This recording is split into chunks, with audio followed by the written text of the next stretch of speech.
idea, so I Yeah, can yeah. keep track of the Twitch chat. Pay no attention to the man behind the curtain. Uh,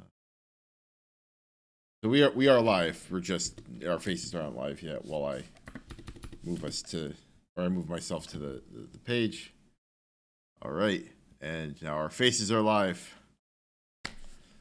Hello, welcome to some Derps Talk About Games. I'm your co-host Mango, And I'm your co-host, Buddy. and today we're going to talk a little bit about PvE gearing in the World of Warcraft. But before we do that, Buddy, why don't you tell the folks at home what it is we do on this podcast? Well, it's pretty freaking simple. On this podcast, we like to talk about games. And in our mild history of going really deep into certain hardcore game design topics and thoughts, this is sort of another one of those sorts of episodes. Yeah, Which is mostly that we have been playing a lot of World of Warcraft, and World of Warcraft right now has sort of an interesting, I guess I would call it design problem issue that I think is a cool thing and a neat thing to talk about, I guess. yeah. So it's a very quick meta point. It's funny that that this is like not as much of a staple as I was like. This type of stuff is kind of the reason why I wanted to do the podcast in the first place, not just ever never ending Marvel movie reviews. So it's good. It's good to come back to this. But anyway, let me know the problem statement, and we can Okay, so delve into here is the fundamental bedrock of this, right? Going from Battle for Azeroth itemization into Shadowlands itemization, Blizzard stripped away all of the sort of randomized procs, except for one, but they changed that one a little bit, and I'll talk about that in a second.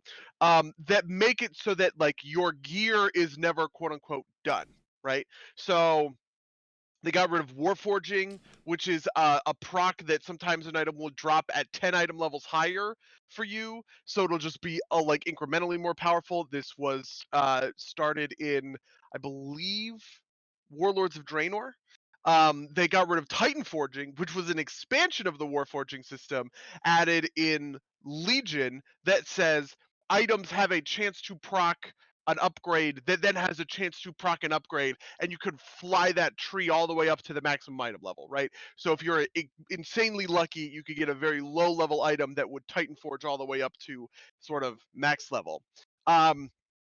Battle for Azeroth had Titan Forging for a while, and then in his final patch, they got rid of Titan Forging and replaced it with Corruptions, which said that your gear has the chance to proc these item effects, right, that will make your gameplay harder, right? They will corrupt you to a certain extent, inflict debuffs on you or whatever, but they will give you measurable and powerful increases in potency and in damage, right? So you might spawn a beam that does damage, you might spawn a little tendril that does damage, you might just passively increase your secondary stats or whatever. And in order to equip corruptions, you had to have high corruption resistance, which was something that you kind of grinded out for content. Shadowlands got rid of all these systems and basically said, look, when a piece of gear drops, right, the only thing about can be marginally different is it might have a gem slot. And if you want, you can go farm enough currency to buy a gem slot and put it in that gear. So hypothetically speaking, right, if I'm a very poor raider, I'm looking to get best in slot, right? I'm looking to get the very best stuff that I possibly can over the course of the expansion, right?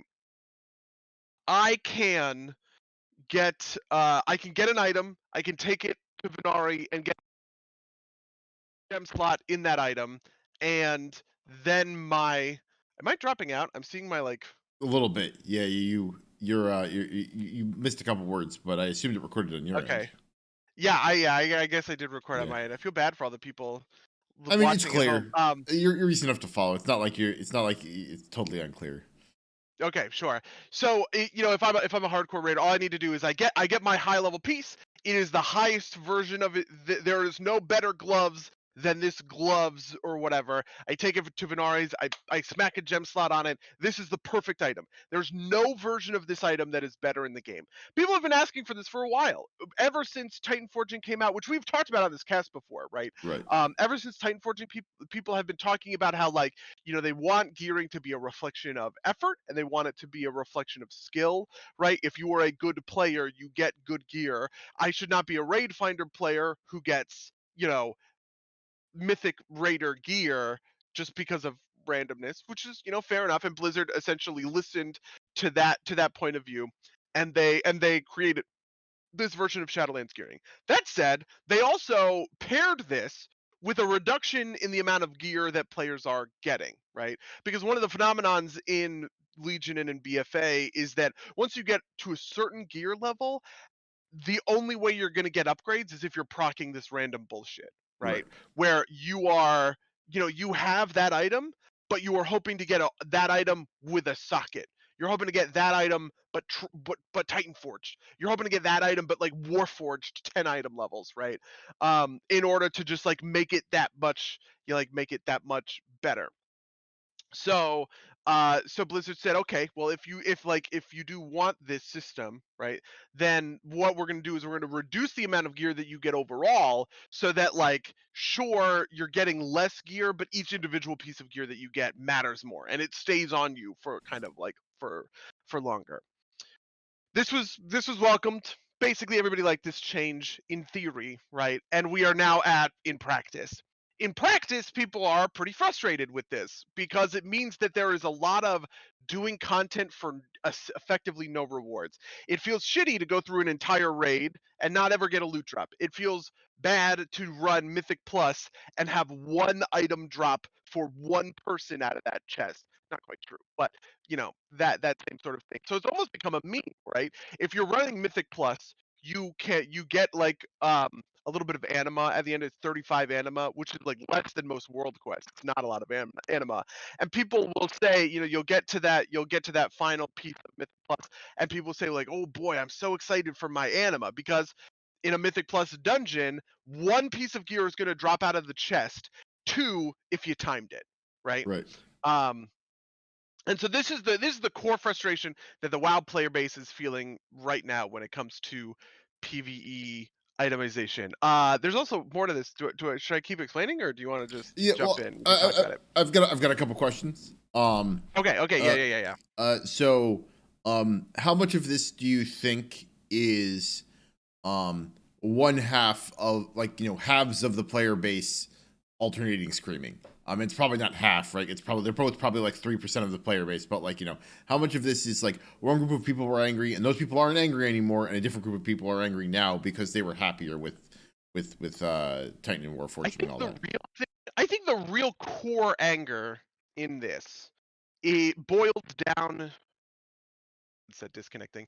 Um, the real core anger in this boils down to wanting a clearer and better path to itemization, but that is also quick, right? I think the reason that Blizzard reduced the amount of drops that we're getting overall is two things. One, the Great Vault upgrades are pretty huge. The Great Vault means that you have much better ability to target high level upgrades for your character than before, right? So it adds this layer of consistency that means that folks are going to be having just a much easier time getting the high level pieces that would be good for them out of the Great Vault. But also too, like, they want to spread your gearing over the course of a whole season, right? Once people get best in slot, once people are finished gearing, they're gonna be done with the Right. game, right? And you don't want that. If you're World of Warcraft designers, you want people to be going to raid every week until 8.2 or 9.1 comes out, or whatever the number is, right? Comes out, and there's a big eye level, hike. Um, because they're releasing a new raid tier, they're announcing a new Mythic Plus season, a new PvP season, that all of that kind of stuff. And so, and that's actually pretty fair when you think about it. Like, I do kind of like get that. Um, but it does mean that there are going to be weeks where folks are going to be coming out of a raid with zero drops. Absolutely not. And it's also partially like even more punishing than that if you think about certain types of raids. So for instance, you and I raid in a pretty consistent raid group, right? That has a Right. lot of people who are like me. I don't get anything out of normal Castellanathri anymore. Baron is fully geared because of, like all the mythics or whatever that I do, because we're doing heroic Nathria in certain places. So like I have graduated out essentially of Castellanathria, but I'm still raiding in Castellanathria, which means that anytime I get a normal piece of gear, I can then trade that to somebody else in the raid. So like that gear is always kind of like going somewhere. But like, let's say that you're a player who only does pugs. Well, it's pretty easy for you to go through an entire raid run, and because pugs are less willing to share loot with one another because people don't enter into pugs when they're in positions like I am where they're not going to get Right. anything out of those raids.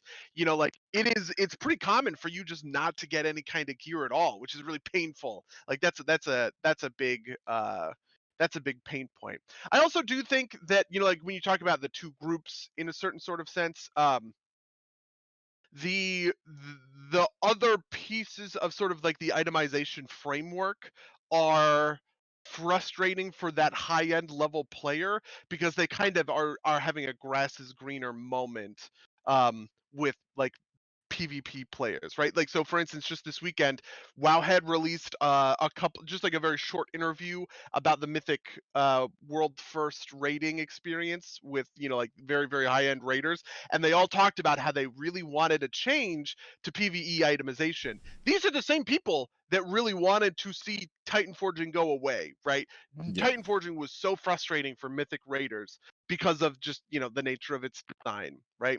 Um, and now they are also asking for more PvE loot to drop for changes in the PvE loot itemization. And I think part of that comes from how PvP itemization works, which is kind of like the second piece of the puzzle, I guess.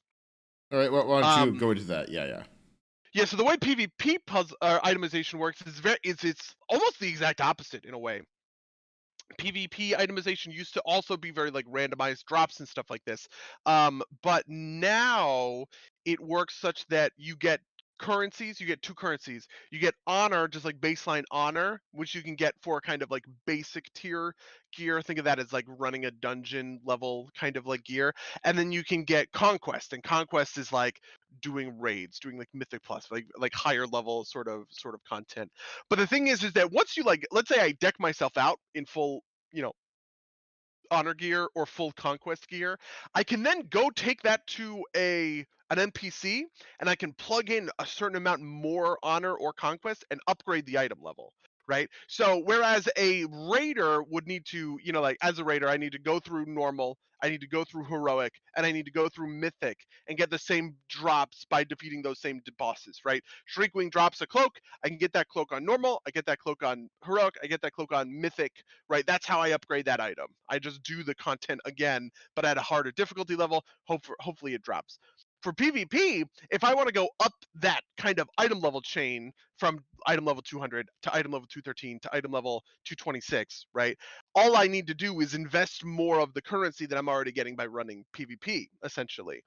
And it has become a thing where high level raiders find it a better, more efficient way to gear their characters by getting good at PvP.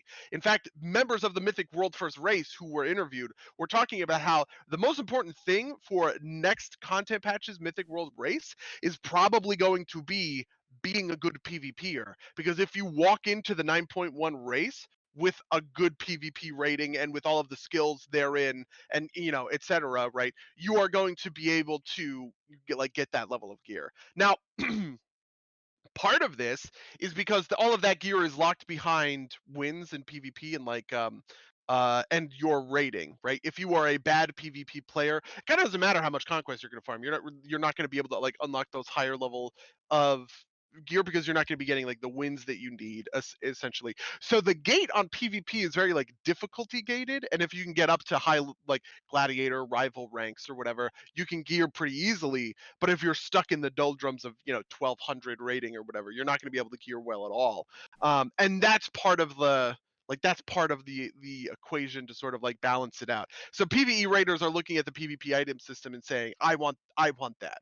There's one more dimension to this, which is that PvP will also go into your Great Vault. And PvP items are guaranteed to have versatility, which is a secondary stat that increases your damage done by a flat amount and decreases the damage you take by a flat amount. Versatility is the PvP stat everyone wants. If you want to do PvP, you want a lot of versatility on your gear.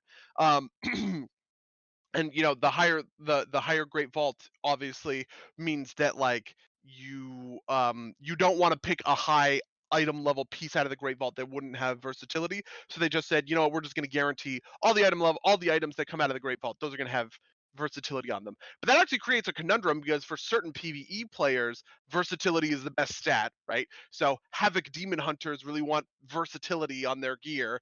And so that means if you're a Havoc Demon Hunter pushing high level mythic raid content or high level mythic plus dungeons, right? PvE content.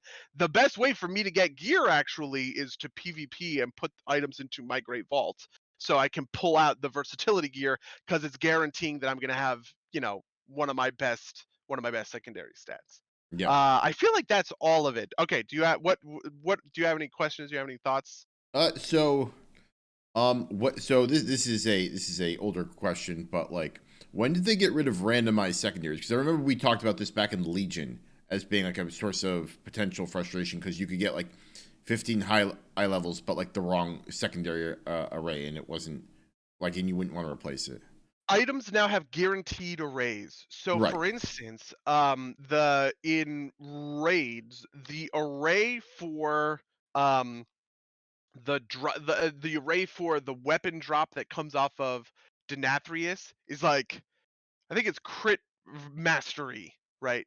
So if you want a crit mastery weapon, Denathrius drops it. He guarantees that. The other weapon in the raid, that drops haste versatility. If you want haste, you get that one. If you want Well, crit, you get the other one. aren't Is that weapons what you aren't mean? weapons a little bit different though, right? Like, because weapons you get like the token, and the token can be traded for whatever the vendor sells. I know. Yes, that's true. I guess I'm speaking for like warriors. uh, Warrior weapons behave this way. Okay, because I know like for monk, the staff and the like fist weapon have slightly different stat profiles, but they use the same material. And the second the Yeah, yeah, like yeah. So the stat profiles for the two-handed strength weapons that like an arms warrior would want, one of them is haste versatility, the other one is crit mastery. In okay, fact, this is actually a big deal for I might be wrong about those, but I'm pretty sure those are the profiles. There's also a pretty big deal because of the distribution. So for instance, the best weapons that I can get come out of Mythic Plus.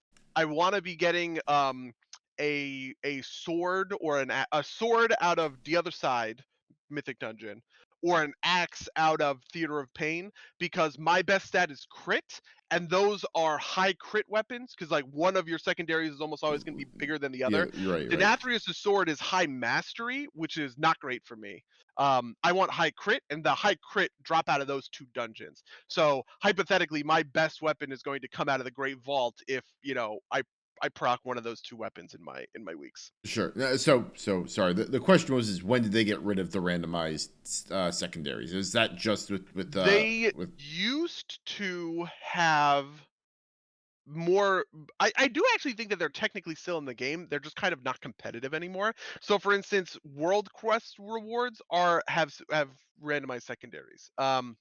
okay. So if you get the Waylight Defender shield, just like whatever that World Quest shield looks like, that thing will have randomized secondaries. Also, if you get items out of the calling chests, like I sometimes will get a 197 drop out of a calling chest. Those will have randomized secondaries, which is actually reminiscent. In Battle for Azeroth, this was pretty common, right? Like, you could get up to normal raid in gear out of like emissary chests, and those were randomized, which was actually pretty useful. So like I was farming a lot of haste crit, haste mastery, mostly haste mastery gear at the time. And so being able to cycle through those really quickly to try and find the right distribution of those stats was really nice and really important. Because obviously all of the items that drop out of raids, all the items that drop out of mythics will be set. Okay. Um. Does that like so one more last informational thing. The like weird affixes that are like, speed and indestructible, are those still randomized and are Yes, and those are still randomized in there. But they are typically considered. like unimportant because they Right. don't It's really like do throughput. The only one of those that's a little bit weird is avoidance. In incredibly high level mythics, avoidance is important because like avoidance can give you the ability to like survive very like super crazy dangerous stuff. But like for most real yeah. content, that doesn't really matter. Avoidance increases your damage, or sorry, decreases the amount of damage you take by giving you a little bit of like dodge and parry, I think. Speed just makes you run faster. Indestructible says the thing doesn't take damage. So none of those like will increase the amount of DPS you deal. Okay. Um. Yeah. So. Uh. Okay. So I think that's all kind of like the factual questions. What do you think? What do you think of the situation, and how do you and what are some of the proposed solutions, and what do you favor? Okay. Some of the proposed solutions, the most common proposed solution is to bring back Valor. In the days of Wrath of the Lich King and a little bit afterwards, I'm pretty sure they got rid of it in Mist. Maybe they got rid of it in Warlords. There used to be two types of currency, which were called Justice and Valor. There were actually badges of Justice and badges of Valor in like Wrath of the Lich King. And what you could do is you would gain a certain number of those by like if you defeated a boss, you got a badge. If you defeated like if you did like a dungeon quest, you would get badges of valor, right? Like it was like a daily thing that people would run these dailies, and you would run heroic dungeons to get your valor badges, right? Then you take those badges and you go to a vendor and you say, hey, give me good loot, right? So for instance, in patch 3.3 of the Wrath of the Lich King, you needed it was like 250 valor in order to like badges of valor in order to purchase a 264 piece of gear, which was normal 25-man Ice Crown Citadel, which would probably be about a heroic piece of gear today, right? Um, this was more or less abandoned over time. It changed a bit. Valor would eventually become a way to upgrade pieces of gear, where you would gain a certain amount of valor as a currency. You would plug a piece of gear in, and you would pump its item level by 15 points. Just by investing kind of like the valor into it. They changed the way that it got acquired in a couple of different ways, and then eventually they just got rid of valor entirely, where they said, you know what, valor does not belong in the game. We're getting rid of, yes, big pump.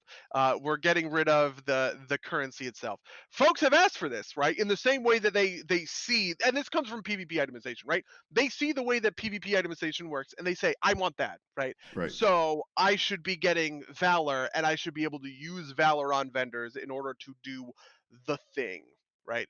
Um, this is also controversial. So, like for instance, one of the big YouTubers just came out, or not really came out, but he mentioned how he doesn't like the idea of going to Valor because it would put a cap, right? The Valor gear always had a cap. And as soon as you make a valuable currency and then put a cap on it, people will farm it really hard. The creator here was Taliesin of Taliesin and Nevital. Um, and how he hates that, right? Because like when you make those kinds of capped gear, when you make those kinds of capped like currencies, it makes it feel like I have to hit the cap every day Right. or else I'm not doing it enough, right? Like I'm not getting like the power I want out of it. And the worst thing is that they actually, like if you think about the way that Mythic Plus gearing works, Mythic Plus gearing is really tough to get right because it's infinite. You always can get a piece of gear out of it of Mythic Plus. You can just run a million Mythic Plus, right, as much as you want. So it gives honestly pretty poor gear for the challenge, right? And it's really only like to fill out like people's like worst slots, because if something is infinitely farmable, obviously like it can't be like that kind of cutting edge, or else people would just like go super hard on Mythic Plus Right. for 2 or 3 weeks and then be completely filled out in their very best in their very best levels of gear. Um well, if you put Valor in Mythic Plus chests, well, now Valor is infinitely farmable, and people will just like constantly like be kind of gunning for it. And I think this is the real danger, right? The danger is if you create something that is like kind of too valuable, you are sort of getting back into the grind that we promised we weren't going to put people on anymore, like the treadmill. They got rid of artifact power because they didn't want people to have this grind anymore, right? They got rid of that aspect of the game so that the pieces of gear that you get could feel big and impactful, right? It wasn't about whatever level your Heart of Azeroth, your artifact weapon had. Um, and so I think that that's a very dangerous idea to be bringing back these sort of like endlessly farmable currencies, especially endlessly farmable currencies that can get you targeted pieces of gear in the way that the old Valor and Justice vendors did. Okay. So that to me seems approximately equivalent to the PvP system, right? Because Conquest functions like that as well. It has a cap on it, right? Yes. So in the general case, then, do you think the PvP model is not great for PvE? And if so, do you think like that it's also not great for PvP, or do you just like not think about it enough because you don't really PvP? I think the PvP model works for PvP because it's gated by rating. The reason that the PvP model works really well is because you have to be you're gonna fail a lot in PvP. You're gonna lose arenas. You're gonna lose rated battlegrounds. Whereas PvE content, the core idea is that you're getting a reward no matter what, right? Um, if people are frustrated getting 35 anima out of a Mythic Plus chest, I think it would be way more frustrating to say, you don't time the dungeon, you don't get the chest, right? That would destroy people. They would be furious if that were the case, right? And it is worse to not get the chest, obviously, right? Getting the chest guarantees you 2 pieces of gear if you time it. If you don't time it, you get just one. But like if you fail the timer, now you at least can keep going to get the one piece of gear, maybe, right? And it also keys into your great vault. So people, like people fail timers all the time. I've been in plenty of groups where we fail the timer, but we keep going because we're looking for, we just want the completion. We're not really like looking for anything else. But then if you say people, actually, if you don't complete it, you're shit out of luck, right? In the same sort of way that like if you don't win a PvP match, that's not going to give you, like that's not Well, giving you what you you still get want. a trivial amount of conquest. Like you still get a small amount, right? Do you think that would like you think that would solve it, right? Like if you need let's say like let's just use the conquest numbers, right? It's like 625 for a base thing, I think, right? Like if you got like 15 out of like an untimed chest, and then it scales up as you do by Mythic Plus rank. Do you think that would be viable, or do you think that's still? I do think that would be viable. So the thing that you're describing underneath it, which is that is there a rate of currency by which it would be good to dole out, right? Sure, Where yeah, it would be under the amount that people want to just like no life and hard farm the game for it, right? But be enough of an amount that it is valuable, right? For people to be sit to say, you know what, I don't care about my chest. The thing I want to do Mythic Plus for is that chest at the end, which is going to give me a certain amount of currency that I need, right? I do think that number exists, and I do think WoW has demonstrated that that number exists. Um, and the demonstration is Echoes of Nyalotha, which were in the 8.3, which were in the 8.3 patch. So something that happened in 8.3, I talked about corruption earlier in the cast, right? They added a vendor where you could buy corruptions off of a vendor, right? And to buy those corruptions, you had a currency called Echoes of Nyalotha. Now, you could generate a large amount of Echoes of Nyalotha by doing like weekly locked content. If you did the 2 assaults, the 2 minor assaults, and then the 1 major assault, they gave you this big fat chunk of Echoes of Nyalotha, right? But if you wanted an infinite drip of Echoes of Nyalotha, you could do Mythic Plus. And this was very motivating for people. I had a lot of groups with people who were just there because they wanted 125 Echoes of Nyalotha, which was a pitiful amount. It was not a lot, right? And it wasn't so much that people were like endlessly hard grinding it, and there was this feeling of like, I just need to spend all day on WoW grinding Mythic Plus to get Echoes of Nyalotha, right? This reminds me of the 7.1 version of the artifact weapons, which had this incredible huge grind, but each time you upped the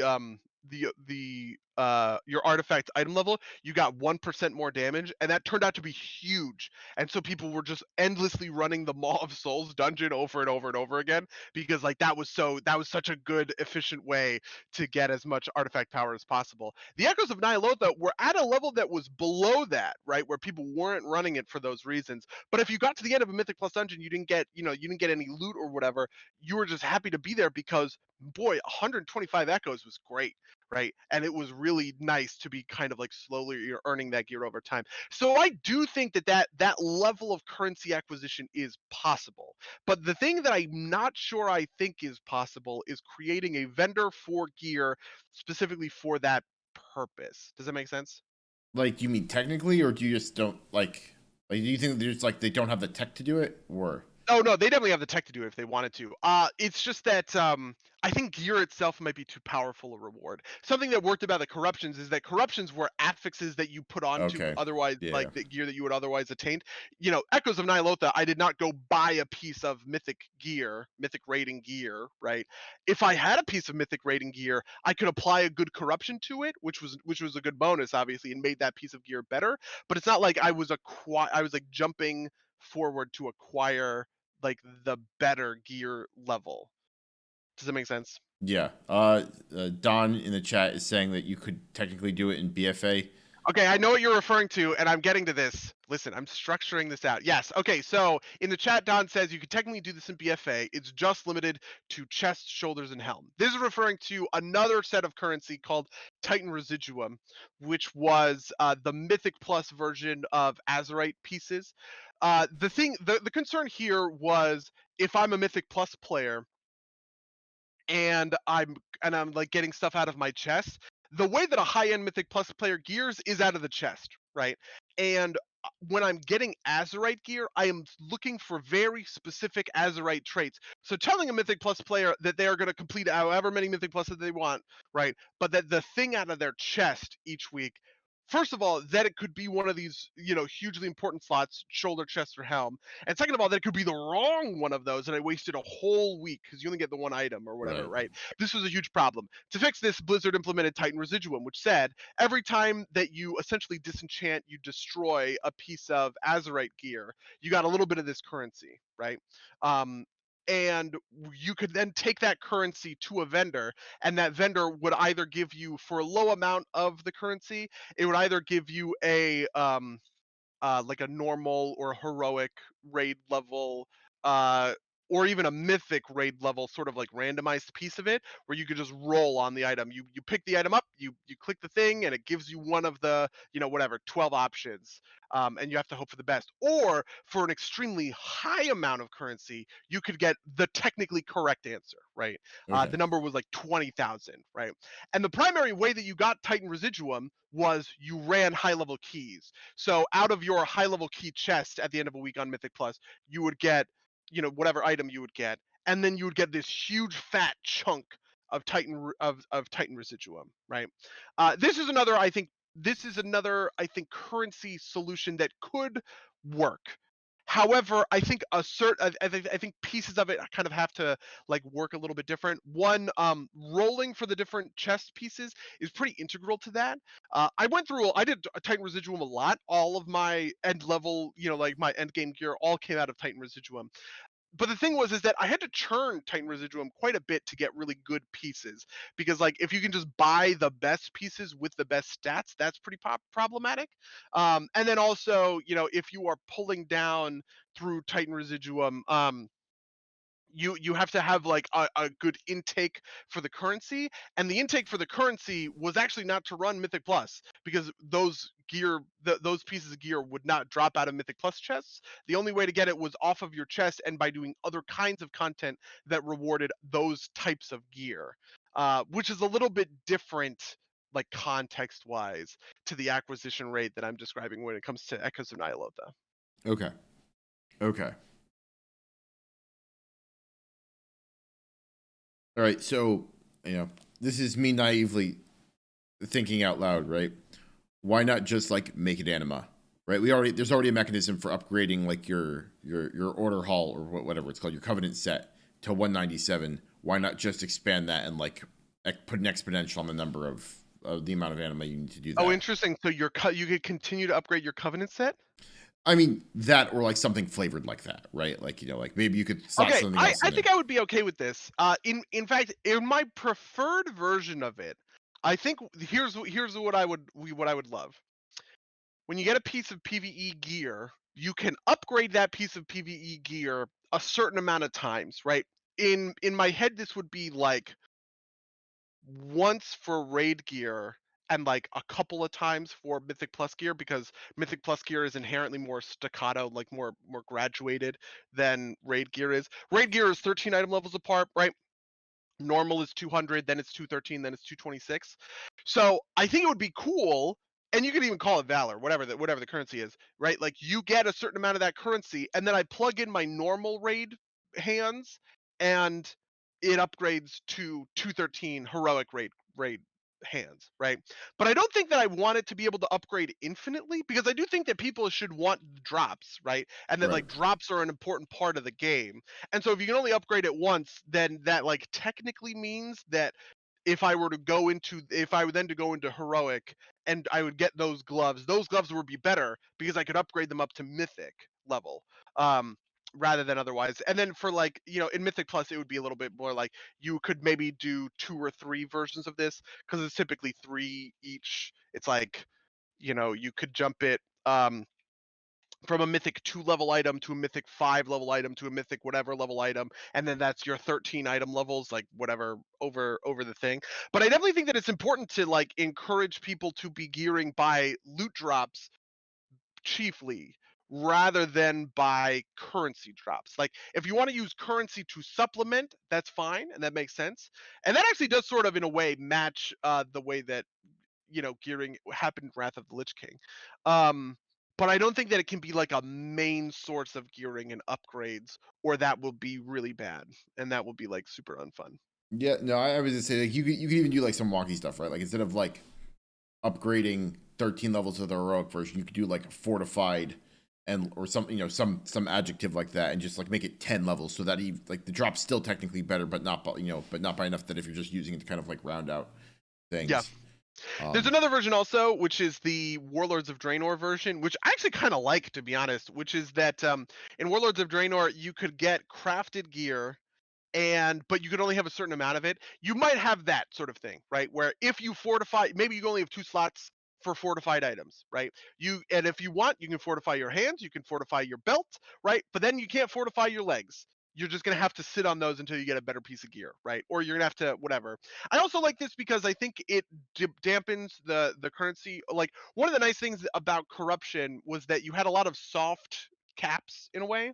Um, corruption it took a certain number of weeks to go all the way up to rank 15 on your cloak, which got you to 75, and then you were increasing that by 3 a week until basically the end of the expansion, right? So you were sort of like gradually over time increasing the amount of corruption that you could put on your gear. And in practice what this meant is for somebody like me, I was banking a lot of Echoes of Nyalotha and then spending them when I had the opportunity rather than like really gunning for it. So it was like it was an important piece of currency that was dropping for me and that I was have and that was coming into that was part of my like loot intake, if that makes sense. But the real times I was interfacing with it was when it was like, okay, well now I have upgraded. It's been 3 weeks. I've upgraded my cloak by 9. I can now support you know, another corruption. So I'm going to go to the corruption vendor. I'm going to spend, part of my Echoes of Nyalotha bank. And I think if you were to just limit the number of items that you could quote unquote fortify, that would actually be a pretty elegant solution. Though people really hate those limitations. I loved the Warlord's crafting system, but people really fucking hated it. yeah, So, I will say yeah. that I wish there, like, just kind of in general, I think that crafting is never been done great in like WoW. Like Draenor might have been the best it's ever been, which is kind of sad. Um, Considering like it's been part of the game for a while. Like I'm always down Okay. on WoW What is crafting. this? What is this? Like, what do you want from crafting? Would you like somebody to be able to drop, drop, drop, drop 1,000,000 gold for very high level item and just instantly raid gear an alt or something like that? Yeah, I mean, I just want crafting to feel a little bit more meaningful.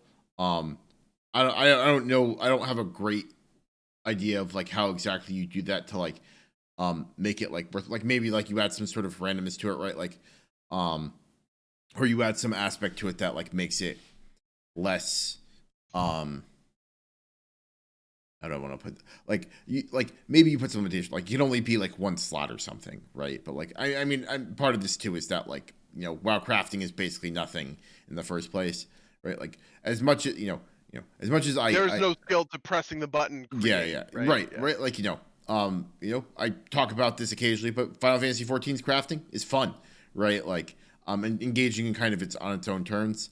WoW's is not, and I wish it was. Like the thing, this is the thing. Like this is very tangential, very much about kind of like WoW based stuff. But like I like go do an engineering world quest, and it's like make this thing. I'm like, this is a cool thing, and it's only like this concept is around exactly for the world quest, and it's like here's a bug zapper. You get to make one of them ever, and then it immediately disappears, and that's the end of it, right? It's like you didn't Yeah, even bother. I definitely get that. I've long actually like agreed with you. I kind of wish that I had I almost sort of wish that I had like crafting abilities and I did a rotation in a way, but it's like I'm a blacksmith. I walk up to the anvil and I'm using my hammer button and sometimes, you know, putting whatever flux on it. Like whatever, but just like that there is a little bit more to it. I definitely do enjoy crafting. And I've had better expansions and worse expansions. Like I did not like Legion. I didn't like. Well, actually, I did like BFA. The thing about BFA was that it was personal. Like I could personally craft very good items for myself, and that was really fun, right? Like I could make my own mythic legs and my mythic belt with the correct items, like the correct secondaries that I wanted, which felt good. But like the process of that is has nothing to do with the act of crafting itself. It just had to do with Yeah, what I could craft given the recipes that like the designers let me have. yeah. No, and that's like I think that would go a long way too. But it just I'm just that was just kind of a spitball thing, right? Like it'd be nice to have Yeah. something that made that meaningful. I mean, part of this too is like Bill Among is perpetually an engineer, which never has anything like always has like things that are like sideways useful, never has anything that's like mainline Yeah, I useful. gotta Which say, I'm really enjoying crafting in a man. I'm sorry about these sirens. I'm really enjoying crafting in an economic sense on Baron right now for blacksmithing because of like the legendary components. That has I don't know why it just became like a very fun thing to sort of like do and engage with. And engineering basically sits that entire process out. Everybody else touches it, right? I need an enchanter for the right kind of metal. Like I gotta take these lithium bars put an enchanter to enchant the Alethium bars, right? I have to get these missives from scribes in order to like in order to do stuff or whatever. I guess I don't have to do anything with alchemists, but whoa, geez, oh my god. I'm sorry, everybody. Orion just streaked across the screen because he was afraid of the cops, I guess. Anyway, and so and so the crafting system is sort of just on the outside. Like engineers are just completely unrelated to crafting. At best, they get a helm every expansion because they yeah, get new guns. and it's a helm that like caps out like this expansion we get like a battle res, but it's not Oh, better. I'm sorry. Okay, first of all, back up. That battle res is insanely good and very important. First of all, Well, secondly, it yes. depends. It depends though, right? Like like I have used battle res like once in a raid, and and at that point it's also can be disruptive, right? Like I used it in a raid an LFR because no one knows what they're doing in LFR, and like you can potentially save an attempt in LFR with a battle with an engineer battle res, but like Mhm. if I were to like randomly in the middle of one of our raids use the battle res, right? Like, and it's like not what like the raid, it's not what Sarian wants, right? Like, I'm actively causing harm to the raid, but I can Yeah, see not to it. mention that it's probably way less efficient for you to do the battle res than for the druid or the Right. warlock. They have it's infinite range. They just cast it wherever they are, Oh yeah. basically. Where you have to like walk up and do. And also, can it fail? Can your battle is your battle res guaranteed or does it fail? I think it might. It probably can fail. That's like how they always work. I used it. Yeah, I remember it was a huge deal in Battle for Azeroth though, because over time we sort of realized that the best defensive cooldown is a battle res, right? Like the best offensive cooldown is bloodlust, the best defensive cooldown is battle res. This all got very like codified in Battle for Azeroth, and it became incredibly important to have battle reses in Mythic Plus dungeons because being able to just pick somebody right back up and save the timer is like a real thing. And if you're not bringing a fucking druid or a warlock along, having an engineer to fill that slot was like a big deal. Yeah, no, it makes sense for Mythic. I think I used the battle res once in raid on. I think I used it once last week when we were trying to do heroic anima, like the anima woman that we kept failing on. Oh yeah, Um, yeah, yeah, Lady Darkvein. yeah, because somebody had died like outside, like trying to like put the triangle around the Oh spots. god, I was that's like, killer. maybe I could pick them up before like we wipe and then we wipe. So That mechanic is so brutal. But yeah, I definitely get that. Yeah, I think honestly like WoW's crafting is for the economy, right? Like yeah, yeah, if you are interfacing with the economy, I bet people would honestly be really mad if like you get a bunch of people who are like, I come to WoW crafting so that I could just like buy shit off the auction house and hit create. Like I don't want yeah. to do a fucking rotation because like that's how it works. I mean, I don't know. Even though I worked on Final Fantasy for forever, but like I know that you can like get high quality gear and like you get special things as a crafter by like going through and doing like the rotation and all that stuff. Yeah, So and it's a rotation, but it's not like it's timed or anything, right? Like you can plan it all out, and I'm sure somebody has a calculator somewhere that you can like plug things into. yeah, But there's also a lot of bots that do that, but we don't talk yeah, about that, I guess. no, I mean, and yeah, and that's probably like not like there's definitely flaws with that system too, but at least it feels engaging to do, right? Like I always had fun Yeah. doing it. Um, Yeah, I think the most engaging part of the crafting system in WoW is almost always gathering the materials. Uh it is never like it's never actually crafting the thing. That's yeah, like the pot of gold at the end of yeah, the rainbow. The interesting part is, figuring out how to get all of the mats and like put it together and everything. mm, definitely agree that it's 100% economy driven, Don. Um, but what's so we've gotten a little bit off topic. Sure. So overall, do you think that PvE gearing is in a bad spot now? Do you think it needs to be changed? Yes, the thing I think it needs to be changed is the low level, like the benefit of doing the thing, right? I think we've just kind of gotten pretty used to the amount of gear. I actually think so. I think the amount of gear that drops is fine, and I wouldn't want to tinker with that. Um, this is maybe a controversial opinion. People are really mad about the amount of gear that drops, and I just sort of disagree with them about it. Just because I think it should take a while to kind of like get fully geared, and I want to ride through like the whole season with like real tangible goals to attain. And then this is a pretty good, like this is a pretty good approximation of where I would like the game to be, just on the perspective of like I think it's good that I can get a piece of gear early, right? Like this week, I got a set of shoulders out of my chest that were 220 shoulders.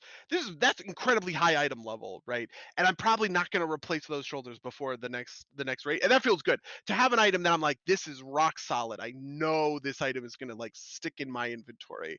And I do want to like keep and preserve that like that feeling, but I wouldn't An item want you can to. tell a story about? This is Yeah, this, this is like this is like honestly, a like Destiny thing. Like they talked about yeah. like wanting to make items that you told stories about how you got them. But Yeah, yeah, I mean that is like very true, right? Like I worked hard to get those shoulders and I took them over another item. Like I agonized about what was the correct decision. Should I take this lower item level trinket, which maybe is replaceable, but it's a very good trinket, or do I take the higher level shoulders, which they're not the right stats, but I'm just sitting on bad shoulders and I would like to replace them, right? Like and like making those kinds of decisions about your gear is like interesting and compelling. But I think that there needs to be some sort of like secondary reward, right? That is not a loot drop that like I can, if not look forward to, feel satisfied by, right? mm. In Battle for Azeroth, this was Echoes of Ny'alotha, right? You know what? I'm just gonna run a couple of mythics because I just need another. It's not much. It's like 400 Echoes of Ny'alotha, and then I can buy my next upgrading, like corruption piece. Perfect. That's all. That's all you need, and it doesn't have to be something that is it's kind of like how the Stygia in the Maw is like mostly comes from those weekly quests that you get. The Right. lion's share of Stygia you're going to get every week is going to come from those weekly quests, right? If you were to sit and you were to grind your Maw to, like your Maw eye to full every single day, you could maybe match that number by just like killing rares and all that kind of stuff. But like I think that, like having a good straightforward way where somebody can make a small investment inside of their week in order to get that power would be enough. The same sort of thing is true for like anima and renown, right? Like technically the power comes from renown, but all you got to do is get 1,000 anima and you renown up, right? Right. You get 1,000 anima, you get a couple of souls from the mob, boom. Now you have a new, soulbind row. Yeah. Yeah. No, I think I generally agree with that. I wonder if like the right answer is like with Echoes of Nyloth, the answer is like you don't spend this like it's something to work towards, but it's not something that it's not like a piece of gear. It's like an affix that you can apply second, in some way, something like that. Like I feel like almost like the legendary system kind of like paused in that direction, but doesn't really quite like scratch that itch because it's Soul Ash is so limited in how you get it. Um, Yeah, I mean, I like that. I like that a lot, and I like that I can kind of guarantee. Like I'm always looking for crit on my items, but it's not like crit is so much better than everything else. Like those shoulders I took didn't have any crit on them. I just took them because they had, they were just like the highest item level or whatever. And so I think that's a pretty good piece of the puzzle. But I think I would enjoy an ability to sort of like more target those secondaries, sort of in the way that PvP players in the Great Vault can get versatility gear. Like I sort of wish maybe one use for this currency is I can apply that currency to my great vault or something, and it will guarantee me pieces with the stat that I want. So if I wanted to, I could kind of buy the stat. I'll guarantee that everything in my mythic plus sure. chests has haste on it if I really want haste, has crit on it if I really want crit, something kind of along those lines. I think that would be kind of like interesting and kind of be neat.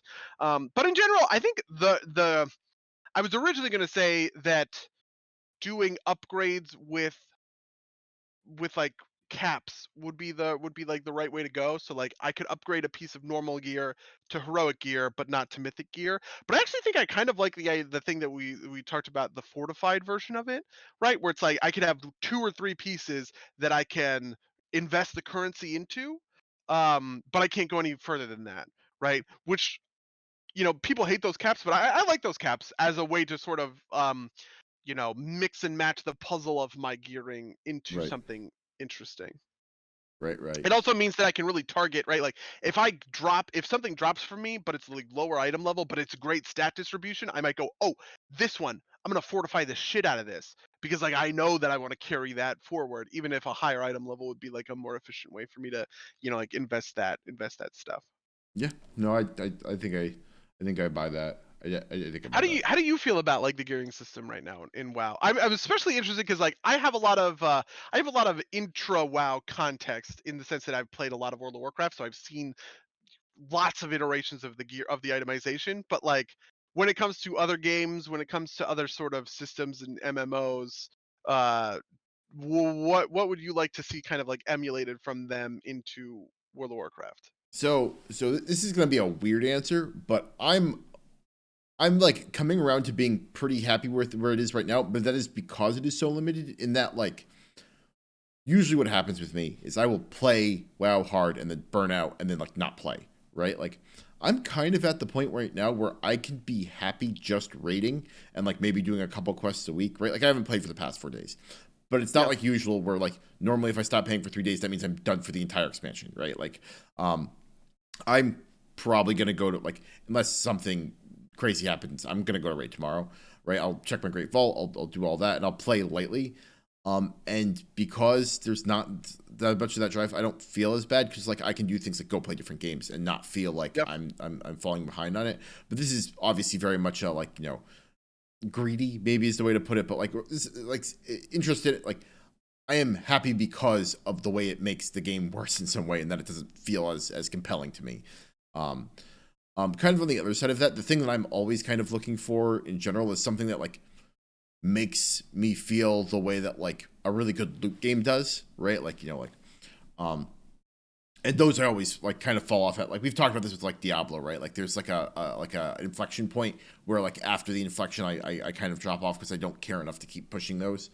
Um and so something like that would be fun, I think. Although I don't know how much it would keep my attention. It's also much harder to balance those types of things, right? Like WoW is much more concerned with balance than something like an ARPG looter like a Diablo is. Because if Diablo has unbalanced builds, it's not the end of the world. If WoW does, Yeah. it's a big problem. Because of kind of like Even the if time WoW scales. has slightly unbalanced builds, which I think are like more ease of access than anything else, right? Like, it really throws things out of whack. No, I definitely agree with you. I actually think that in a certain sense I'm on board with what you are describing, and this typically describes the pattern that I play the game in, where I will slowly over time kind of like fall off. Like I'll play really hard for a while and then fall back into other stuff, and then I'll mostly be raid logging, or I'll do kind of like one or two things a week. But right now I'm so motivated by the 15 mythic chest because I want the mount, right? When they introduced that, that was what really got me. It's like, here's a mount, you can only get it for doing like incredibly high level mythic plus dungeons, and it's time gated, right? Like that's that's a really hardcore Yeah, motivating yeah. factor. Such to the point that, like in our kind of community, I have become the point person for mythic plus for like a lot of people, right? Like who are looking to get dungeons done, get good things in their chests, right? Like for me, in a certain sense, gear is a means to an end Which is the of mount. that mount, right? Right. Rather than, creating kind of like a powerful build in and of itself. Though I will also say something that I absolutely love about this game is going back to things that were very hard when I'm super geared and just trashing them. You know what I mean? Like, it feels good. I've been going into the mall alone the past couple of days just because, like, it's like 2 o'clock in the morning. I'm like not quite ready for bed, and I'm just like watching something on my other screen. I'll just be like, oh, you know what? Like, I'm gonna go walk into the mall and I'm gonna go like beat up a bunch of rares that when we first started the expansion, right? Like, we were going in these huge groups for because like the rares are tough. But now I'm just like, yeah, I'll solo that bitch. Like, yeah, get fucked, right? Like, that's like a really satisfying feeling for me. Yeah, no, I totally buy that. I totally get that. Um, yeah. Um, So have you been playing other games? What other games have you been playing? so not a ton, but I've been playing a little bit of Cold War just because like that's like my other kind of dirty game. That's like my Sure. like progression junkie game. It's like I can get more scopes on my rifles if I just play a couple. It's like Um, but I restarted playing Death Stranding again because I never finished it. And I got a 3090 at some point. The water looks really pretty in WoW, but it's not otherwise a great game for showing off its power. Um, Sure. so Death Stranding, which is like I'm just playing through the intro again. It's such a weird fucking game, right? the the the main character's name is Sam Porter Bridges, and it's like somebody mentioned something, and like with a straight face, Norman Reedus's character, who's Sam Bridges, says Die Hardman, as like like this is a normal name that people have that you would expect someone to have. It's like no, like this, no, like, but also like I think that as I'm going through the intro again, uh, like one of the early plot points is there's a bridge baby is a BB, which is like a baby in like a canister that's on your chest that lets you see like the demons that you have to Sure. fight. It's weird, but like Mhm. one of the plot points early on is like the one that Norman Reedus has is defective, and so they're going he brings. So I'm gonna have to continuously explain this to you, but so the president of the United States, who is Sam's mom, has died, and he has to bring her to an incinerator to burn her body to keep it from causing a nuclear level explosion.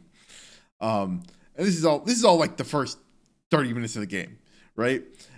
And so like he brings his mom to the incinerator, right, and like burns it, prevents the disaster from happening. Um, and he gets a phone call. He's like, he says, "Oh, burn the other thing we sent with you too." And he wraps it. It's the bridge baby, the defective bridge baby, right? Okay. And he's like, we have to get, we're just gonna burn it. It's like it's defective. It can't survive. It can't survive outside the tank, and it's like not gonna do anything on its own. Like the way it was worded, I like this is my second time going through it. Right? I listened to it's like, is this like a weird anti-abortion argument? Like, I'm just, and it's like it's like, wait, I need to use it to fight off the demons anyway, and he plugs it into himself. Like there's like more detail there, and that's actually the point which I stopped playing. And so it's like I haven't looked at it too closely, but like that's like definitely a thing I'm Video gonna games chose a very interesting like core auteur in in Kojima, I Hideo guess. Kojima. Yeah. Yeah. So something that I was impressed with though, right, was like the cinematography of the opening credit sequence, right? Like and a lot of the opening sequence, right? Like it's well architected in a way that you would see in a movie. And it's so Mhm. weird that I was like, I wonder what like David Lynch would do with something like a video game, like if he applied himself to the medium, what he would do with something like that. Um, and I think we're getting to the point where you can kind of get those experiences in a way that that makes sense. So like I'd be interested to see that kind of thing. Wow. Well, Death Stranding, I guess, is it's still not something I've played or touched or thought about playing ever, but I'm weirdly more interested in it now that you've explained or failed to explain this like intro mission. Yeah, so Oh, yeah, so I like I would recommend it. Like it is like I've recommended games to you on kind of artistic merit in the past. I think Death Stranding's kind of yeah. worth it from that perspective. Like as like kind of like a moment in gaming. Um, Also go play Oberdin because I don't think you ever played Oh that. my god, I never did, and you kept telling me, and I Yeah. just never did. I don't even think I ever like bought it. I'm terrible at this.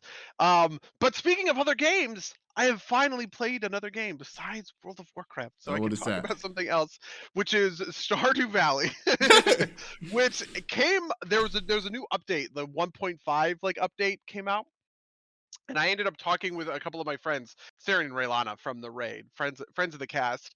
And also Rachel really likes Stardew Valley, and we were just like talking about it, and like we very lightly and jokingly were like, wouldn't it be funny if we ditched raid and we all did a 4-player like Stardew Valley game, right?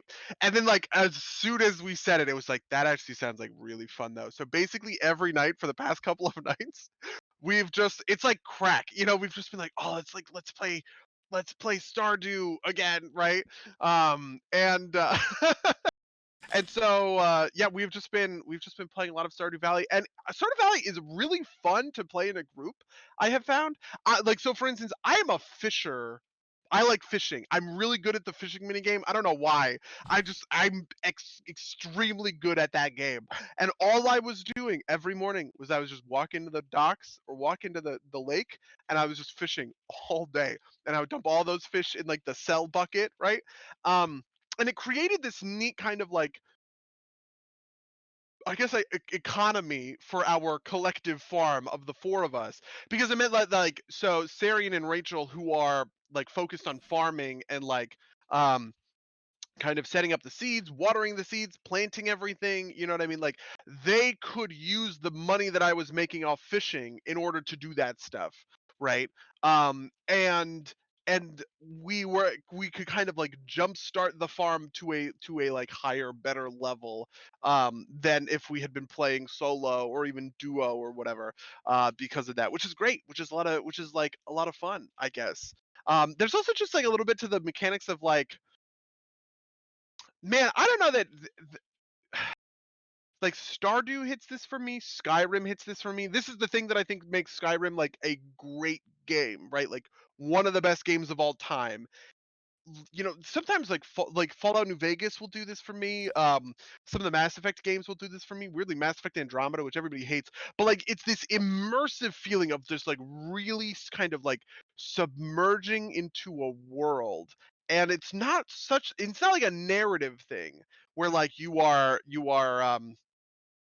kind of like getting it really into the narrative, but it just feels like you are temporarily living an alternate life, right? And you get into the patterns of that life, and you are like working in that life. That it's just like, what a great feeling and what a unique feeling to games. Minecraft is also like a good example of it. Maybe it has to do with like the day night cycle or something. I just have no idea. Um, but there's just like a vibing piece of Stardew that just like makes it such a fun game to return to. Even though that like, if there is a game that I have been no lifing and that has like become part of my life is like WoW or whatever. I don't get that feeling out of WoW, right? It's like it in a way that it is more games as sport than games as immersive experience at this point, right? um and it's all about like attaining the best like gear and kind of like an outside of the like, obviously, like I love the art, I love the aesthetics, I'm super interested in the story, all this other stuff or whatever. But like at the end of the day, the thing that is making me play WoW is I want gear, I want loot, I want to achieve things, right? I want to be, like I want to compete at a high level, I want to be challenged at a high level, all that kind of stuff. um and I guess it's sort of nice when I've been doing that for 3 months straight to then go into a game that's like, boy, the hardest challenge you're going to get is like catching an octopus in the early morning on summer, because octopus only show up in summer and they only show up in the early morning and they're tough to catch. That's it. That's the difficulty of this game, right? Like, I don't know. Man, I love that game though. See, this is kind of funny because I have heard it You are like, muted for me. oh, am I? Huh. Interesting. Um, oh, I you know wonder what? if I'm muted for myself. I can hear you. Um, hold on one second. Uh, test. Uh, What about the stream? Can the stream hear Mango? it says that. Can you hear me now? Oh, I just heard you now. Yeah. Yeah. So there was I had a brief recording error and I fixed it, and I've been detecting on OBS. Okay. But this is behind the scenes. Anyway, it's funny that you bring that up because I have heard it kind of said that Death Stranding in a way is kind of like Animal Crossing or Stardew Valley for dudes, and I don't mean for like guys. I mean for dudes, right? Like because you're just sitting For like back, dude bros. like maybe not even dude bros, but like like it's like you're vibing, right? Like the one person is like you like it's like you're basically delivering packages, right? So it's you're trucking, right? Like you sit back and you're trucking, and that's what you're doing. And especially like the later game when there's like less story and more kind of like just like doing the missions. It's like, yeah, man, just trucking across America as Norman Reedus, right? Like, but that seemed kind of like very vibey, like like it's not super high intensity. Like there are moments, but stuff Yeah, I like mean, that. I'm reminded of there's a YouTuber CGP Grey who puts out, videos. And the thing he does after his videos is he'll play like Truck Simulator, like American Truck Simulator or like Euro Truck Simulator. And like to me that sounds ridiculous. But also I think I kind of get it in the same sort of like vein. Um I, I don't I, I know. I have to correct Don. Death Stranding isn't brought to you by Mountain Dew. It's brought to you by Monster Energy, um, which is possibly the only thing more bro-ish than Mountain Dew. Like the stamina flask is canonically filled with Monster Energy, like, and there's like Monster Energy cans in the game. It is a ridiculous freaking game. That Um, is ridiculous. um, Gamer fuel. Yeah, so we've been playing Stardew Valley, including tonight, honestly, and now we're just like coordinating schedules to be like, okay, well, when can we like go farming again, right? Which is pretty funny. I also plan on returning to some of the other games that I've played, like played or have been playing recently, like Assassin's Creed Valhalla, which I talked about. Love it, like I had a really good time with Assassin's Creed Valhalla, and I went pretty deep into that game before Shadowlands, yeah. Shadowlands, and then Shadowlands came out and kind of like, took over my life or whatever. I don't know. I mean, maybe my life. The thing is that like I'm always looking for my 10 chest in Mythics, and like to be like kind of going up the ladder. And in a lot of ways, I'm sort of like, there are a couple of other people who are like breaking into like plus tens or whatever. Um, but like in a lot of ways, I'm sort of like pioneering levels of mythic content so that I can come with groups of people and say, okay, this is what we do for this pull, this is what we do for that pull, right? Um, and I do want to like keep doing that sort of keep like doing that sort of thing. Like it's so addictive. Once I started pugging, it became really addictive. Like I would just log on and I would just get into the group finder and I would just like start applying to groups and and you can only apply to 5 groups at a time. So I apply to 5 groups, but then I like go do another thing, like I'm churning my options, then you're getting like declined or groups are filling up or whatever, and then you just kind of keep going. I know that other people in the WoW community really hate that churn. They like take it personally, but I just like I'll get a million times rejected and just I will not care about it at all. And then I'll get picked up into groups and then just like go and it's only like 30 minutes, right? Like 30 minutes, 45 minutes sort of thing. It's just like a very like bite-sized chunk thing that I feel like I can do. Like last week I did my 10 mythics in 3 days because I did Tuesday, Wednesday, Thursday, and by Thursday I was done with my 10 chest. And I was done with my 10 chest because I was planning. I was like, I am burning out on WoW and I need to go lighter. So I'm going to get my 10 chests on Thursday, and then Friday, Saturday, Sunday, I'm gonna just not do that. I'm gonna play other stuff. And I was honestly planning on playing. I was planning on playing Assassin's Creed, right? But then we ended up playing Stardew. Um, but So, so, yeah, I definitely feel that, right? Burnout happens after a large hit of WoW. It's what Don says in the chat, Fail says in the chat, and I absolutely agree with that. And at a certain point, it be like you sort of have to like manage yourself and go into sort of like simmer low maintenance mode where you're just like logging on for you know small weekly things, raid. That's it, 10 hours maybe a week. so I want to hop back to the kind of like Animal Crossing for Bros point for just a second, because we were talking about like scheduling things and like doing things that are kind of like it also almost sounds like something we like. Maybe you didn't do it as much as us, but when we were playing Crusader Kings Law, especially when Crusader Kings 3 Oh came yeah, out. yeah, yeah. Like the same kind of like everybody's kind of in the world together, and it's obviously a different like context, but it's like we don't really interact with each other as much, but it's like yeah, you want to help me go to war against the Christians or the Muslims, depending on who you're playing, right? It's like it's just like catching summer octopus, right? It's going to Yeah. starting a crusade. Yeah, it is similar. Though there's like there's obviously like a very co-op piece of Stardew. Like we all share the same money pool and Mm, we're like, moving in and out of like moving in and out of so there's like a lot of like cross communication to it that like is who's doing what, can you provide me this, all of that kind of thing, which doesn't quite come out in those strategy games just because there's always that like PvP element, right? Like yeah. technically you're my enemy. Yeah, yeah. No, we're But usually pretty it good is about it in similar for Crusader sure. Kings, but yeah, yeah, yeah. Usually because we're like playing with like a duchies within the same kingdom or something. But yeah, no, yeah, absolutely. Um, but yeah, otherwise this week, have I done anything interesting in terms of like television or no? Have you watched anything interesting this week? What have I watched that's interesting this week? I watched a documentary on crack cocaine Ooh, on Netflix that's spicy, I guess. Which I'm always, I mean, it was very like high level and political in a way that I was almost a little disappointed by. I'm very fascinated by the like business and mechanics of like drug cartels and drug empires. And sort of the same way I think it's just like a naturally sort of like interesting thing. In the same way that like The Wire or Breaking Bad or Better Call Saul sort of present these things in such a way that you find them sort of like fascinating, right? Like this was also why I watched like Narcos, right? Because like Narcos really broke down how Pablo Escobar's drug empire was strategically like set up and created, and I just like that's fun. That's like interesting to watch. I also have just been watching a bunch of YouTube videos, and I finished off with action button reviews, and I'm very depressed because it was so good, and now I feel like empty inside. Though I will say, Patrick H. Willems came out with another a video that was a real banger on the OC. Do you know that show? is that the what you say? Yeah, yeah, Yeah, it's the What You Say show.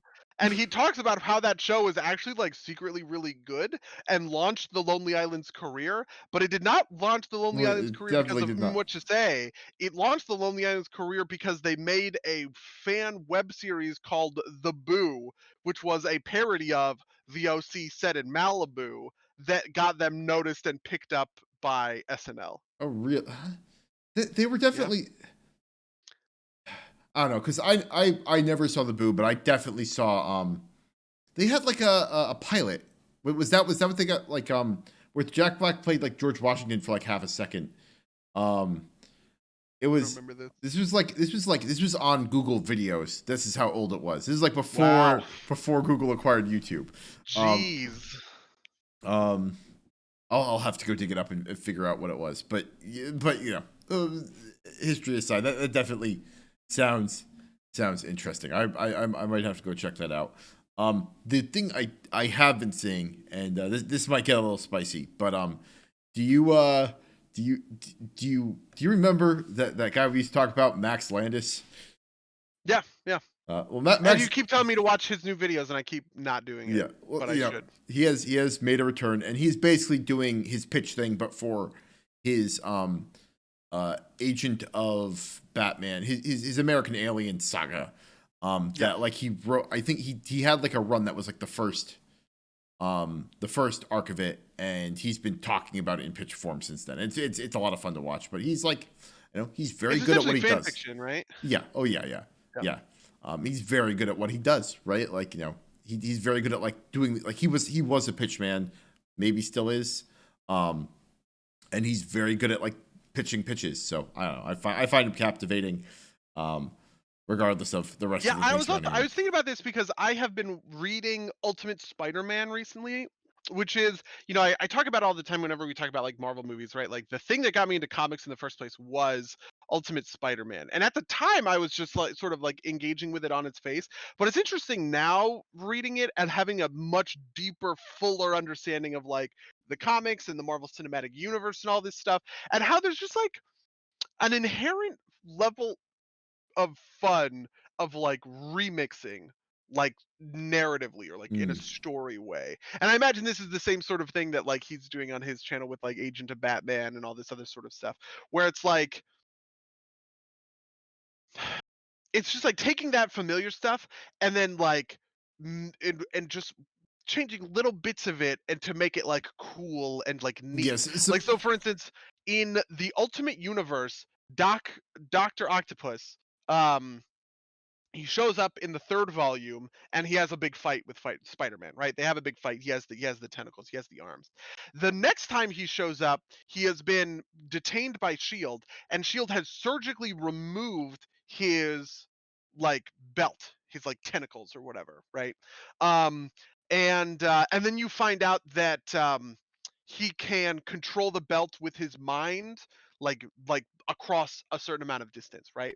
Then the third time he shows up, he he's like he is doing stuff and like the belt is doing stuff as like, but like the distance is effectively like infinite, right? The belt is in Virginia or whatever, he's in like Rikers Island, and he's like commanding the belt to like break out of, like break out of prison or whatever, and he's doing all these tricks with like, oh, he knocks a guy out, he puts the guy in the belt, and then he's like throwing cars with the belt or whatever while he's sneaking away like with Spider-Man or whatever. And it's just like stuff like that. It's like cool, but that's like completely opposite to what like mainstream real Doc Ock looks like. Also, a weird thing about him that I like a lot that is different. The mainstream Doc Ock has the tentacles coming out of his back. He has them coming out of like his stomach. And I don't know why, but for some reason, just like on an aesthetic level, I kind of prefer it. Hmm. Ultimate is where like Doc Ock eventually like takes over Spider-Man's brain. That is nope, that was in the main that was in Oh, the that's main line. mainline.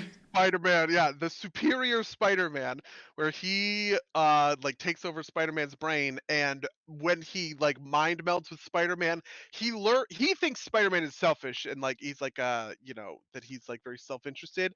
But when he sees how selfish Peter Parker really is, he decides to do it better, which is why he calls himself the superior Spider-Man, because he's like he feels like challenged. He feels like simultaneously like inadequate, but like challenged to be the better Spider-Man. And then eventually, Peter Parker's consciousness beats Doc Ock's consciousness.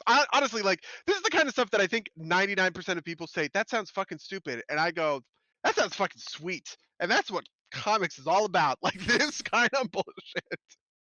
Right now, DC is doing something called like Future State or Future Slate, where they're kind of like showing like a different future version of all these different characters. And honestly, like, I mean, I'm not reading any of these comics obviously, but like the Twitter for it has been really cool, because you just get all these like, oh, Aquaman and Mira have a daughter, and the daughter has this contentious relationship with Aqualad and all of this other sort of stuff. You just like get to churn through a lot of like story with this, which is funny because it's kind of like different to what I had kind of talked about as a corollary in like the Marvel Cinematic Universe, where I felt like Age of Ultron and like the Avengers kind of set this status quo, and I just wanted to watch the status quo. The status quo was good, and like it was cool, and I resented it when it got broken. And this is sort of the opposite. This is me advocating for radical breaks in the status quo to see what crazy shit can happen. But what are you gonna do? Yeah. Yeah. All right.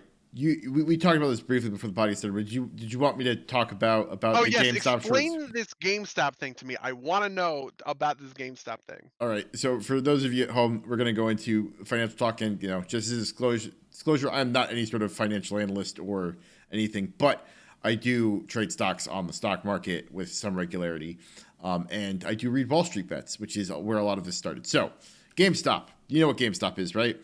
Sure. It's a store that sells games, in physical locations in the middle of a pandemic, and like up until recently did not do really anything to bolster its online presence. So it's a publicly traded company, and surprise, surprise, portents for the future were not great for it, right? Like people did not think it was going to do well. So on the stock market, you can sell short, which means basically you sell shares that you don't have with a promise to buy them at some point. And it's basically, if you think the stock is going to go down, it's good, right? Because if you sell it at 40 and you buy it at 20, you've made $20, right? Does this make sense intuitively? Normally you do Yeah. it the other way around. You buy it at 20, and then when it goes to 40, you sell it. But there are mechanisms in place to let you sell it high, or you sell it while it's high, and then later when it goes low, you buy it back essentially. The danger with this is that essentially you've got unlimited risk, right? Like if you buy at 20 and it goes like it can only go to zero, right? So like you at most have lost 20 times however many shares you buy. If you sell at 40, there's no ceiling, right? So if it goes to infinity, if it goes to like say $150, right? Like it did briefly for today, right? You're like it can keep going up, and you at some point you have to buy it. At some point, that your potential loss is theoretically infinite. Anyway, GameStop sees itself in a position where, because people are so convinced that it's going to go down, they have sold. Like there is more short position. There are people who have sold more shares than GameStop has, right? Like there are like like the number of outstanding shares is like close to zero, maybe at some point has verged into negative. Somebody notices this, right? And somebody notices this and tells Reddit, essentially. Now, what happens, what can happen is if something happens that like sets off essentially a chain reaction, is in order to get out of the position, right? Like, so you know how I said like it's potentially an infinite loss, right?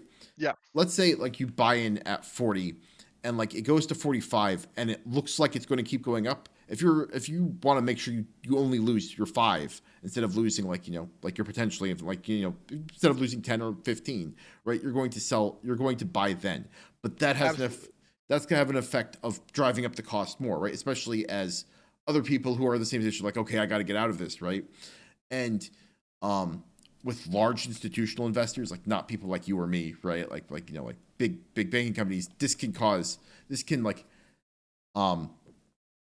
have like a large effect on the market. Now, this probably wasn't going to happen, but Wall Street Bets, the 2.5 million member subreddit, has kind of enough collective power that it like can influence it. There's also like a couple of large institutional investors who flipped, but Wall Street Bets was really pushing it, right? And then I think GameStop had a good quarter with the holidays, right? So they were talking about this when it was $11 back in November, right? Hmm. Maybe 2 or 3 weeks ago, it like jumps to 35, and I thought that was it. I thought that was going to be like the real short squeeze.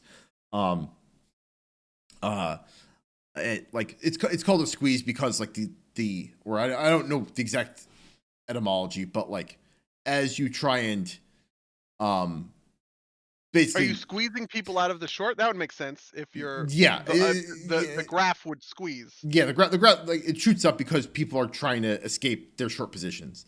Yeah. Um, and so the jump to $35 happens. I thought that was going to be it. Like 2 days or last Friday, it jumps to 70, and it's like what the hell has happened, right? I was like, okay, this is definitely it, right? And then this morning, it jumps to 150 for a very brief period of time, right? It's just like everybody exiting the market, and like there are several firms that have had like that are potentially going bankrupt off of this. One of which is named Melvin Capital, which is kind of hilarious today to me, just because the name is Melvin. But Wow. Okay.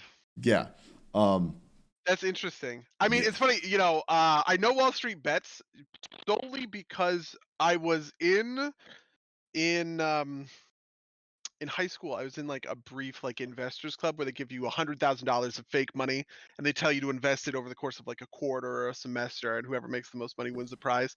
And my dad is a financial advisor, right? Like, and he was like working at the time for UBS, the United Bank of Switzerland, right? Like a famously huge, a huge bank or whatever. And I was like, oh ho ho, I'll just like tell my dad to win this for me, basically. And then I went to him and he was like, honestly, I never do that kind of like betting bullshit. It is always it is super volatile, and volatility is bad in the long run, right? In the long run, volatility hurts you more than it helps you, and the best way to invest is to find like simple, earnest, straightforward bets, which is like buying shit that nobody think, like hospital beds or what, whatever, just like yeah, small companies that you pay a guy like a financial advisor to figure out for you or whatever. um and so I very quickly left the investing club. I also really I like blew up my 100 grand in a magnificent fashion because I was dumb. Um and then way later I saw the Hearthstone YouTuber Trump tweeting about, I think it might have actually just been 2 or 3 days ago. He was like tweeting about Wall Street Bets. He was like, I never buy anything that ever shows up on Wall Street Bets. Like, I think that's wrong, but it's like great popcorn fuel or something is like what he said.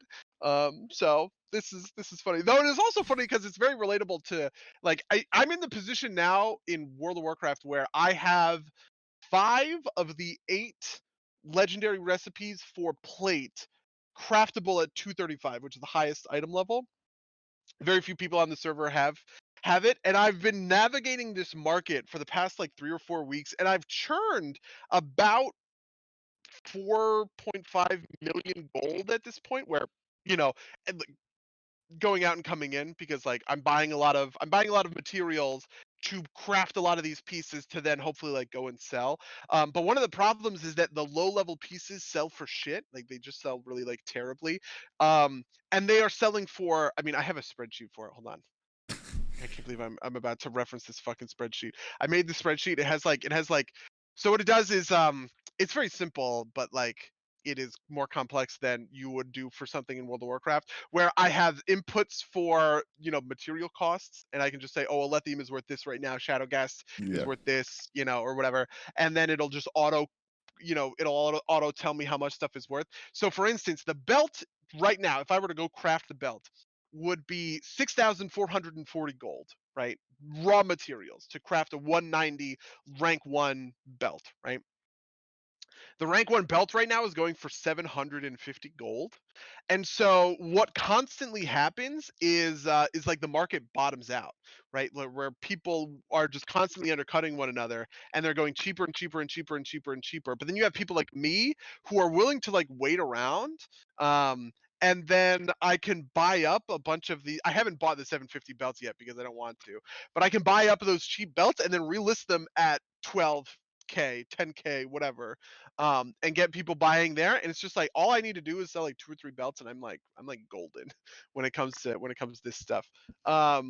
And that's in a certain sense, it's a lot I mean, like like this is playing like stock market, I was right? gonna say this is literally like like watching it bottom out at watching stocks bottom out at the beginning of the coronavirus and buying in then because it was low and watching it rise back up. Like I did a fair amount of that. And just to comment to Ragnarok, right? Like usually Wall Street Bets is where you go when you want to plan to lose a lot of money really fast. Wall Street Bets Wall Street Bets has like it's checkered, right? Like Tesla. So it's not Wall Street Bet specifically, but Tesla has Hmm. become as valuable as I think a lot because of retail investors, right? Like people, investing in it because they think it's like a neat idea, basically. Um, some of it's like bad advice, and the one of the expressions is, "Sir, this is a casino." That people, when people like try hard at the stocks, but it's I don't know. It's interesting to watch it because Palantir IPO'd earlier this year, and Hmm. I bought into it because I think it's fundamentally a sound company. This is not investment advice for people out there, but I thought it was This is you describing your personal experiences. yeah, um, but Palantir got memed by Wall Street Bets, and it it went very well for me, frankly. And it like popped up a bunch, but then I saw it like becoming like super meme worthy. I'm like, oh, it's going to fall again, and it fell. It didn't fall all the way back down, but it I thought that was what was happening with GameStop, right? Like the pattern was there. Hmm. Um, Palantir is popping up again now, so Don, I don't think this is the right time to enter into Palantir for whatever my advice is worth, but you know, How are we going? Listen, listen, listen. This is invest in plate gauntlets. Don't invest in, Tesla, you guys. yeah. I mean, so like the classic Also, don't advice. invest in plate gauntlets. I swear to God, Phalanor, if you become a competitor, I will destroy you. Honestly, I've made so much money. It's gauntlets and legs for me. I made so much money off of those two. I mean, for anybody at home who actually cares, the classic advice from is invest in an ETF and just let it sit there. And you know what? I've got some personal money that's just in ETFs, which is it's my safe money, right? Like I will make stupid bets because I don't mind losing the money on I can make silly small stupid bets, but ETFs will grow or generally grow fairly reliably if you get a Hmm. decent one. Again, don't take what the most important part of this? Don't take financial advice from two video game nerds. Yeah, I mean that is the to quote my father, who again does this for a living. It is generally poor to invest yourself because you do not have the not like you alone don't have the knowledge. Like if you want to do it recreationally, like fine, but in his perspective, the best way to invest in things is to hire someone to do it for you correctly. So that's the only advice that I can give about this stuff. Yeah. But maybe that's just because he's trying to help his bottom line. I don't know. So the thing I like to say or like to remind people is there's this probably anachronistic story that it's it's like Rockefeller is like going to like get his shoes shined, and the shoe shine boy tells him tells him what stocks to invest in, and the next week is when like the market crashes. So uh, like last week on a different podcast, a video game podcast I listened to, they started talking about the GameStop thing, and I'll make exceptions for things that are kind of in like the general news sphere of it, but when your video game podcast hosts are talking about the market, maybe we're in a bubble. So Yeah. uh, be careful out there. Uh, but do you have anything else you want to talk about before we close this out? No, I'm good. All right. If you'd like to email us about anything things we talked about in this podcast about WoW PvE gearing, if you've got any hot stock tips, email us at podcast@subdersplaygames.com or subdersplaygames@gmail.com. Follow us on twitch.tv/subdersplaygames where you can watch this go live. We've been enjoying talking with the audience. Rate and review us on iTunes. Follow us at SoundCloud. If you feel so inclined, you can donate to us on Patreon. I think that's everything I have. Buddy, you have anything else you want to promote? So last week we talked about Tavern Keeper, and then that Thursday, Playmaze Panic came out, which is the second of our prototypes. The third prototype, Brain Frame is what it's called, drops on Thursday. Go play it. That's it. There you go. Awesome. Yeah. Well, with that, until next time, dear listeners. Until next time, loyal listeners.